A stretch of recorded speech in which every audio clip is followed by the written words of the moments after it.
মানুষ বড় স্বার্থপর। আমার একটা ওয়াজ আছে, দুনিয়া বড় স্বার্থপর, বড় স্বার্থপর। এতটি সিএনজি আটকাইয়া গেছে, সামনের সিএনজি দেখতেছে সিএনজিওয়ালারা যে এই সিএনজিটা অ্যাক্সিডেন্ট করছে, 3টা লাশ 2টা লাশ রক্তে ভাইসা গেছে, কিন্তু তবুও কারো হাতে সময় নাই, পাশ কাইটা কাইটা সবাই চলে যাচ্ছে। হ্যাঁ, কেউ থেমে যায় না। আমার মৃত্যুতে পৃথিবী থামবে না, আমার আপনার মৃত্যুতে পৃথিবী থামবে না। চলমান পৃথিবী চলতেই থাকবে। নদীতে ঢেউ উঠবে, ভাটা আসবে, জোয়ার আসবে, আমি নাই আর কি, আমি নাই, এতটুকুই। কিছুই থামবে না, কিছুই থামবে না। আপনার আমার মৃত্যু যেদিন হবে, খোদার কসম, সেদিনও সংসারের বহু প্রয়োজনীয় জিনিস কেনাকাটা বাকি থেকে যাবে। এটাই সত্য, এটাই সত্য। দুনিয়া রাক্ষস, দুনিয়া অতৃপ্ত। এই রাক্ষস শুধু হা করে, গিলে খায়, আবার হা করে। দুনিয়া হাওয়াই মিটে, চুপসে যায়। এই সুখের আঙ্গিনার সব কিছু রেখে আজকে আমি কিতাবে পড়ছি, মনে আছে নি হুমায়ুন ভাই? আজকে শুনাইছি আমার সাথী গাড়িতে বসে বসে কিতাব থেকে। এক মহান বুজুর্গ বলছেন, হে আল্লাহর বান্দা, দুনিয়ারে সাজাইলা ও চিরেই হবে এমন। দুনিয়ার এই সম্পদ অর্থবিত্ত হতে পারে একদিন ছিল, কিন্তু একদিন তোমার আর এগুলো নাই, তুমি ফকির। অথবা এগুলো আছে কিন্তু তুমি নাই, দুইটার একটা হবে। কথা বলেন না কেন? হয় সকালের এই সম্পদ বিকালে নাই, কয়দিন পরে নাই। আজকের ক্ষমতা কয়দিন পরে নাই। অথবা সবই আছে কিন্তু তুমি নাই। এই দুইটার একটা। ইয়া আইয়ুহাল্লাযীনা আমানু মান ইয়ারতাদ্দা মিনকুম আন দীনিহি ফাসাউফা ইয়াতিল্লাহু বিকওমিন। আল্লাহ বলেন, হে ঈমানদারগণ, আমাদেরকে বলছে আল্লাহ, তোমরা যদি সকলেই আমার দিন থেকে ত্যাগ করে মুরতাদ হয়ে যাও, ত্যাগ করো, আল্লাহ বলে কোনো অসুবিধা নাই। ফাসাউফা ইয়াতিল্লাহু বিকওমিন, আমি নতুন জাতি বানাবো, ইউহিব্বুহুম ওয়া ইউহিব্বুনা, যারা আমাকে ভালোবাসবে, আমি যাদেরকে ভালোবাসবো। এই বেটা, আমার 2 সেকেন্ড লাগবে না, আমি আবার মানুষ বানাবো। আমি তোর কাছে ঠেকা না বান্দা, আল্লাহ ঠেকা। এই জন্য দোস্ত, ছেলেরা নষ্ট হইও না বাপ। সারাদিন যারা 1 ওয়াক্ত নামাজ পড়লাম না, এই বন্ধু, আজকের সারাদিনে যারা 5 ওয়াক্ত নামাজের একটা সেজদা দিলা না, তুই কেমনে বন্ধু মায়ের পবিত্র দুধ খাইলি? বন্ধু, তুই না 2টা বছর মায়ের পবিত্র দুধ খাইলি। তুমি না একটা মুসলমান বাবার ঘরে বড় হইছিলা। তুমি না ভোটার আইডি কার্ডে লিখছো ধর্ম ইসলাম। তুমি না জন্ম নিবন্ধন সনদে লিখছো তোমার ধর্ম ইসলাম। তুমি না পাসপোর্টে লিখছো তোমার ধর্ম ইসলাম। একটা সেজদা দিলা না কেন?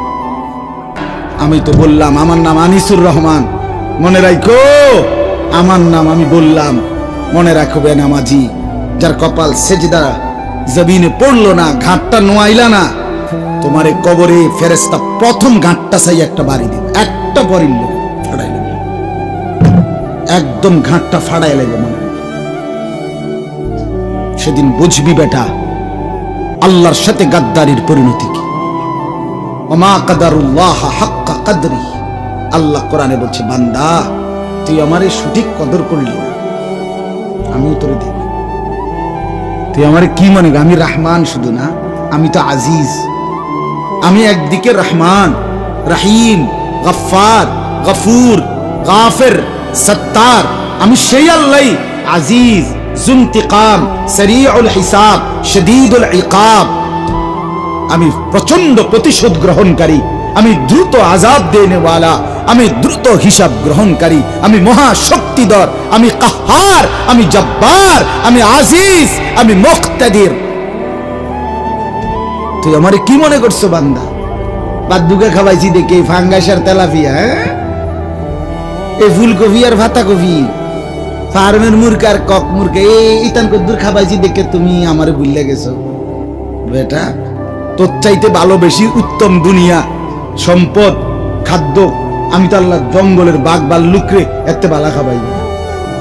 চট্টগ্রামের একজন প্রখ্যাত বক্তা আছে, আলেম, আল্লামা ডক্টর আফম খালিদ হুসাইন, অনেক সুন্দর আলোচনা করে। একজন বড় আলেমও, জেনারেল লাইনও উচ্চ শিক্ষিত, ডক্টরেট করা। উনি একদিন বয়ানে বলছেন, আমি নিজে শুনছি, হুজুর বলতেছেন একটা হাতি একদিনে 250 কেজি খাবার খায়, 90 লিটার পানি খায়। আর ওই বাঘের তো কইলামে বেড়ায় কইল, চিড়িয়াখানার বাঘে 20-22 কেজি গোস্ত একবারে। আপনারা কেডা 22 কেজি গোস্ত একবারে খাইতেন পারবেন? কোন আতুডান আপনারা খাবাইয়া যাও, বাদ যেতাম না, যে মরলে মরছি, তোমারে খাবাইয়া যাও, দরকার নেই কালকে থাকবো, তুমি আতুডা আগে তোমার ছবি উঠাইল। কথা বলেন, আছে কেউ? তো আমরা দুনিয়া আহামরি কিছুই ভোগ করছি না, কিছুই না, শুধু শুধু শুধু শুধু। এই বাপ কেমনে বললে বুঝতেন? ইয়া লাইতা কওমি ইয়ালামুন, হায় আমার জাতি যদি বুঝতো। এটা সূরা ইয়াসিনের আয়াত। ইয়া লাইতা কওমি ইয়ালামুন। 3 জন রাসূলের দাওয়াতে একজন লোক ঈমান আনছিল। নবীজির জামানার পূর্বে এক এলাকায় 3 জন নবী একসাথে কালেমার দাওয়াত দিছে। 3 জনের হাতে কালেমা পড়ছে শুধু কয়জন? একদিন ওই এলাকার মানুষ, এই জালেমরা, পাপীরা ওই 3 জন নবীকে একত্রে ঘেরাও দিয়ে ধরছে, মেরে ফেলবে এই 3 নবীকে। তখন ওই লোকটা এতদিন নিজের ঈমান গোপন রাখছিল ভয়ে, একজন যেহেতু, আজকে সে চিন্তা করলো আজও যদি আমার ঈমান গোপনে রাখি তা আর আমার ঈমান কি কোন দিনের লাগে? আজকেও যদি আমি চেষ্টা না করি তো আর কোন দিন? তো ফলে এই লোকটা গ্রামের শহরের একদম পাশ থেকে দৌড়াইয়া এই মানুষগুলোর সামনে আসছে যারা নবীদেরকে ঘেরাও দিয়া মারতেছে। ওয়াজা মিন আকসাল মাদিনাতি রাজুলুন ইয়াসআ। এই যে কোরআনে সূরা ইয়াসিন আছে। সূরা ইয়াসিন তো আলহামদুলিল্লাহ অনেকেই, সবাই তো পড়েন, অনেকেই পড়েন না, এখানে আছে। তো লোকটা আয়েশা বলতেছে, হে আমার জাতি, তোমরা এদেরকে মেরো না, বরং রাসূলদেরকে অনুসরণ করো। ইত্তাবিউল মুরসালিন, রাসূলদেরকে অনুসরণ করো। এরপরে বলছে তোমরা এটা বুঝতে চেষ্টা করো। এত সুন্দরে উনি বলছে, এই একটা লোক, একজন কাঠুর, গাছ কাটে, কাঠ কাটে, কিন্তু ঈমানদার, তার বলার ঢং কি সুন্দর। সে বলছে ওয়ামালিয়া লা আ'বুদুল্লাযী ফাতারানি ওয়া ইলাইহি তুরজাউন। আরে জাতি, আমার এই কথাটা বুঝাও দাও যে যে আমাকে সৃষ্টি করেছেন আমি কেন তার ইবাদত করব না?